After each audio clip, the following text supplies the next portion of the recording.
ശരി, അത് ചർച്ച ചെയ്യപ്പെടേണ്ട വിഷയമാണ്. ഞാൻ അങ്ങയിൽ നിന്ന് പോകുന്നു. അങ്ങ് പറഞ്ഞത് കാര്യങ്ങളൊക്കെ വ്യക്തമാണ്. മിനി ചോദിച്ച ചോദ്യത്തിനുള്ള ഉത്തരം കൂടി അരുൺകുമാർ നൽകും. അടുത്തൊരു കേസ് അരുൺകുമാർ, മിനിയും പ്രശാന്തും ചോദിച്ച ഒരു വളരെ പ്രധാനപ്പെട്ട വിഷയം, സംസ്ഥാന സർക്കാരല്ലേ 35 മാനദണ്ഡങ്ങൾ നിശ്ചയിച്ചത്?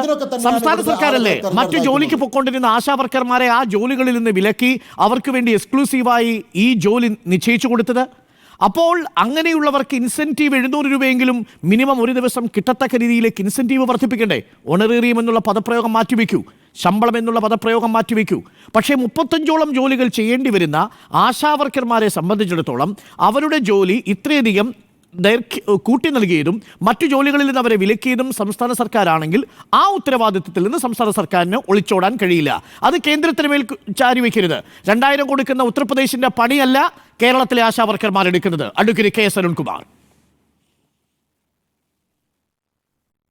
ഡോക്ടർ അരുൺ, ഈ ചർച്ചയുടെ ഭാഗമായി പങ്കെടുക്കുന്ന സമരസമിതി നേതാവ് പ്രിയപ്പെട്ട സഹോദരി ശ്രീ മിനി, അവർ കേവലം ഒരു ആശാവർക്കർ മാത്രമല്ല എന്നാണ് ഞാൻ മനസ്സിലാക്കുന്നത്. നന്നായി പൊതുരാഷ്ട്രീയത്തിൽ ഇടപെട്ട് നന്നായി തെരഞ്ഞെടുപ്പുകളിലടക്കം പലതവണ മത്സരിച്ച ഒരു വ്യക്തിത്വമാണെന്നാണ് ഞാൻ മനസ്സിലാക്കുന്നത്. എന്തെങ്കിലും തെറ്റുണ്ടെങ്കിൽ ഞാൻ തിരുത്താം.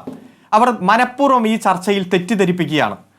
മറ്റൊരു ജോലിക്കും ആശാ വർക്കേഴ്സ് പോകാൻ പാടില്ല എന്ന ഉത്തരവ് കേരള സർക്കാർ ഇറക്കിയിട്ടുണ്ടെങ്കിൽ ധൈര്യമായി ആ ഉത്തരവ് കാണിക്ക്, ഡോക്ടർ അരുണിന് അയച്ചു കൊടുക്ക്. കേരള സർക്കാർ എന്താ പറഞ്ഞേ? മറ്റു മേഖലയിൽ ഫുൾ ടൈമറായി ജോലിയുള്ള ആളുകൾ ആശാ വർക്കർമാരായി ജോലി ചെയ്യാൻ പാടില്ല എന്നതാണ്. അതായത് ഒരു വാർഡിൽ ഒരു ആശാ വർക്കർ അവരുടെ സേവനം ഗർഭിണികളായ സ്ത്രീകൾക്കും കുട്ടികൾക്കും സമൂഹത്തിന് കിട്ടണമെന്ന ഉറപ്പോടുകൂടി മറ്റു മേഖലകളിൽ ഫുൾ ടൈമറായി നിൽക്കുന്നവർ ആശാ വർക്കറായി എക്സ്ട്രാ ജോലി ചെയ്യരുതെന്നാണ്. അല്ലാതെ ആശാ വർക്കേഴ്സ് മറ്റു ജോലിക്ക് പോകരുതെന്നല്ല ഒന്നാമത്തെ കാര്യം. പെൻഷൻ പ്രായം 62 നിജപ്പെടുത്തിയില്ലേ? മിനി മറുപടി. അഡ്വക്കേറ്റ് അരുൺകുമാർ ആ ഓർഡർ എടുത്ത് പരിശോധിച്ചാൽ തന്നെ മനസ്സിലാകും. ആശാ വർക്കർമാരായി പണിയെടുക്കുന്ന ആളുകൾ അതായത് തൊഴിലുറപ്പിനായിരുന്നു കൂടുതൽ ആളുകൾ പോയിക്കൊണ്ടിരുന്നത് ആ സമയത്ത്. അങ്ങനെ ഒരു ഓർഡർ വരുന്ന സമയത്ത് 2000 രൂപയായിരുന്നു അന്ന് സംസ്ഥാന സർക്കാർ നൽകുന്ന ഓണറേറിയം. അപ്പോൾ തൊഴിലുറപ്പിനായിരുന്നു പ്രധാനമായിട്ടും സ്ത്രീകൾ പോയിക്കൊണ്ടിരുന്നത്. നിങ്ങൾ 2 ഗവൺമെന്റ് ശമ്പളം വാങ്ങാൻ പാടില്ല എന്ന ന്യായമാണ് പറഞ്ഞത്. ചോദ്യം ഇതാണ്, അതായത് യസ്മിനി പറഞ്ഞത് ആശാവർക്കർ ആയിട്ടിരിക്കുന്ന ഒരാൾ മറ്റു തൊഴിൽ ചെയ്യാൻ പാടില്ല എന്ന് സർക്കാർ ഉത്തരവിറക്കി എന്നാണ്. പക്ഷെ തിരിച്ചല്ലേ, മറ്റേതെങ്കിലും ഫുൾ ടൈം ജോലിയിൽ പ്രവർത്തിച്ചുകൊണ്ടിരിക്കുന്നവർ ആശാവർക്കർമാരാവാൻ പാടില്ല? രണ്ടും രണ്ടല്ലേ യസ്മിനി? അങ്ങനെയല്ല, രണ്ടാണ്. അങ്ങനെയല്ല, അരുൺകുമാർ പറഞ്ഞ തെറ്റാണ്. ആശാവർക്കർ പണിയിൽ ഏർപ്പെട്ടിരിക്കുന്ന ആളുകൾ മറ്റു തൊഴിലുകളിൽ ഏർപ്പെടാൻ പാടില്ല. അനുകൂലമായി വെച്ചാൽ ഉത്തമ ബോധ്യത്തോടു കൂടിയാണോ മിനി പറയുന്നത്? അതായത് ആശാവർക്കർമാരായി പ്രവർത്തിക്കുന്ന ആളുകൾ മറ്റു ജോലികളിൽ ഏർപ്പെടാൻ പാടില്ലെന്നാണോ പറയുന്നത്? മറ്റു ജോലികളിൽ ഫുൾ ടൈം ആയിട്ടിരിക്കുന്നവർ ആശാവർക്കർമാരാവാൻ പാടില്ലെന്നാണോ പറയുന്നത്? 35 ക്രൈറ്റീരിയ ഇവർ 35 പ്രശാന്ത് നോക്കൂ, ഇതിനകത്ത് ചില വസ്തുതകൾ പൊതുസമൂഹം അറിയാൻ വേണ്ടിയാണ് ഈ ചോദ്യം. ഞാൻ അങ്ങയിലേക്ക് തിരിച്ചു വരാം. അങ്ങ് ചോദിച്ച 2 ചോദ്യവും പ്രസക്തമാണ്. മിനി, എന്റെ ചോദ്യം മിനിയോടാണ്. ഇനി ഞാൻ പറയട്ടെ. അപ്പോ ഉത്തരവിനെ കുറിച്ച് ശമ്പളം കൈപ്പറ്റാൻ പാടില്ല എന്ന ന്യായമാണ് പറഞ്ഞത്. പറയൂ, ഞാൻ പറയട്ടെ, അത് കേൾക്കൂ. അതോടൊപ്പം തന്നെ ഒരു ഒഴിവ് കൂടെ കൊടുത്തു. എന്താണെന്നറിയാമോ? പഞ്ചായത്തിൽ മെമ്പർമാരായിരിക്കുന്നവർക്ക് മെമ്പറായിരിക്കുന്ന ഓണറേറിയവും വാങ്ങാം, ആശാവർക്കറായി പ്രവർത്തിക്കുകയും ചെയ്യാം. അപ്പോൾ ആരാണ് ഏറ്റവും കൂടുതൽ കേരളത്തിൽ പഞ്ചായത്തുകളിൽ മെമ്പർമാരായിരിക്കുന്നത്? നമ്മൾ നോക്കൂ, കാര്യങ്ങൾ മനസ്സിലാക്കൂ. ഇതാണ് ആ ഉത്തരവ്, ഇതാണ് വന്നിരിക്കുന്നത്. നമ്മൾ വെറുതെ ചില കാര്യങ്ങൾ എന്റെ ചോദ്യം വളരെ സ്പെസിഫിക് ആണ്. അത് കേരളത്തെ തെറ്റിദ്ധരിപ്പിക്കുന്നുണ്ടെങ്കിൽ അങ്ങ് തിരുത്തണം. അങ്ങ് മനസ്സിലാക്കിയിരിക്കുന്നത് തെറ്റിയതായിട്ടാണെങ്കിൽ അങ്ങ് തിരുത്തണം. അതായത് ഫുൾ ടൈം ജോലി ചെയ്യുന്ന ഒരാൾ ആശാവർക്കറായിട്ട് വന്നാൽ അവരുടെ സേവനം നടപ്പിലാക്കാൻ കഴിയില്ല. പക്ഷെ ആശാവർക്കർമാർക്ക് മറ്റു പാർട്ട് ടൈം ജോലി ചെയ്യുന്നതിന് തടസ്സമുണ്ടോ? പാർട്ട് ടൈം ജോലി ചെയ്യുന്നതിന് തടസ്സമുണ്ടോ മിനി? ഡോക്ടർ അരുൺകുമാർ, ഉണ്ട്.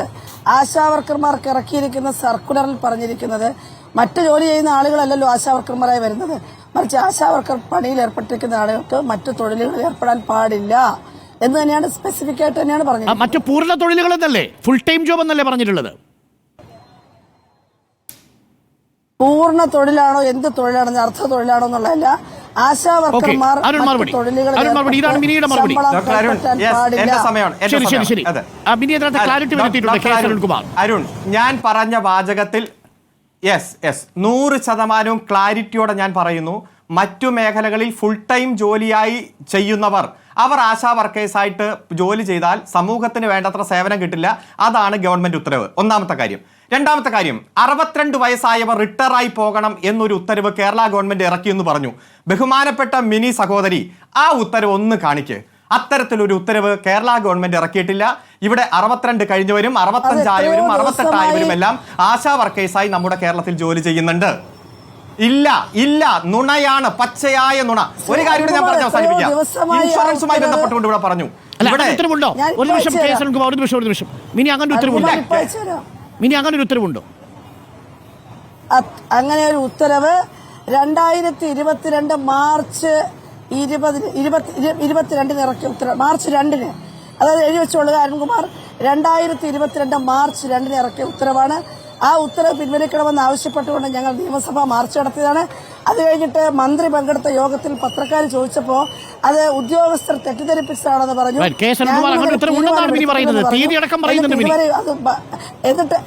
എന്നിട്ട് അത് മരവിപ്പിച്ചിരിക്കുന്നു പറഞ്ഞു. കാസർഗോഡത്തെ ഒരു ആശയം ടെർമിനേറ്റ് ചെയ്തു. ഞങ്ങളത് തിരിച്ചെടുപ്പിച്ചു. അപ്പോൾ അഡ്വക്കേറ്റ് അരുൺകുമാർ ഇങ്ങനെ എപ്പോഴും പച്ചക്കള്ളം മാത്രം പറയുന്നു.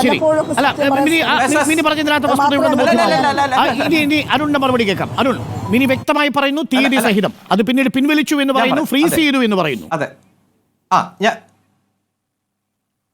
ആ ഉത്തരവ്, അതായത് 62 പെൻഷൻ പ്രായത്തിൽ ഉത്തരവ് ഗവൺമെന്റ് തന്നെ മരവിപ്പിച്ച് ഒരാളെയും ഈ കേരളത്തിൽ തിരിച്ചുവിട്ടിട്ടില്ല. ഒരാളും ഇപ്പോഴും ഞാൻ പറയുന്നു, ഗവൺമെന്റ് 62 വയസ്സിന് ശേഷം ഒരാളെയും പിരിച്ചുവിട്ടിട്ടില്ല. ഇപ്പോഴും 65ഉം 68ഉം വയസ്സായ ഒരു ജോലി ചെയ്യുന്നുണ്ട്. ആ ഉത്തരവ് മരവിപ്പിച്ചു എന്നുള്ളത് പൂർണ്ണമായി ശരിയാണ്. ഗവൺമെന്റ് ആ ഉത്തരവ് 16/10/2024 തന്നെ ആദ്യം ഞാൻ അങ്ങേക്ക് അയച്ച മിനിറ്റ്സിന്റെ ഭാഗമായി നോക്കിയാൽ മനസ്സിലാകും. അതിന്റെ ഭാഗമായി നിലവിൽ ആ ഉത്തരവില്ല. ഈ സമരം തുടങ്ങിയത് ഫെബ്രുവരി മാസമാണ്. 2024 തന്നെ ആ ഉത്തരവ് ഇറങ്ങിയപ്പോൾ തന്നെ അത് മരവിപ്പിക്കുന്ന സാഹചര്യം ഉണ്ടായതാണ്.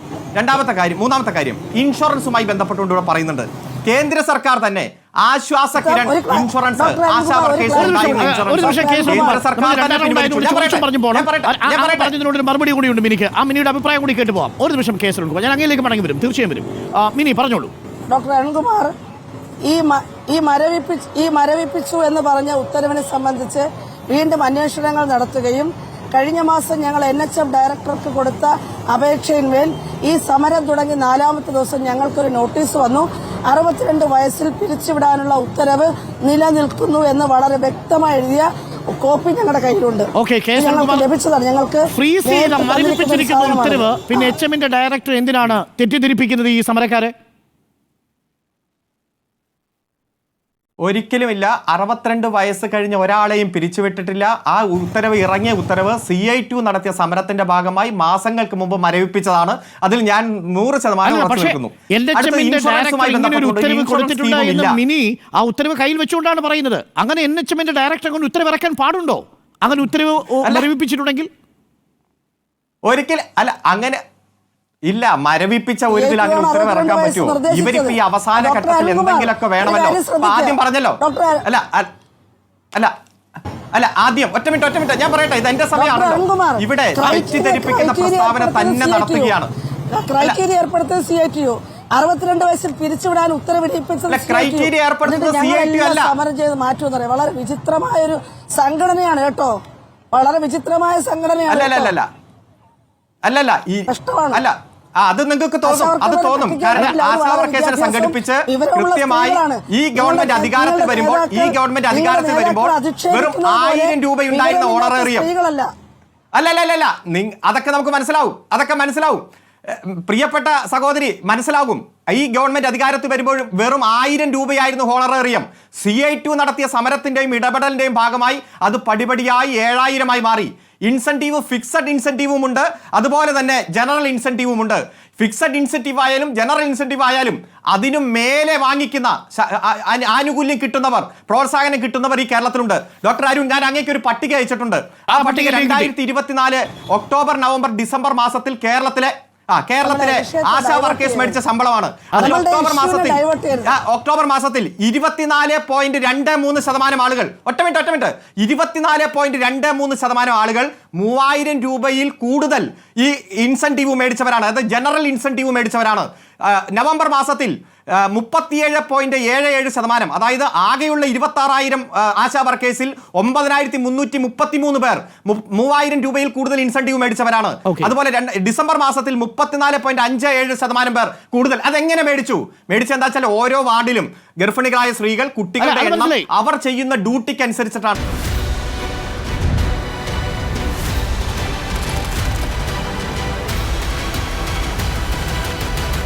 Debate with Dr. Arun Kumar.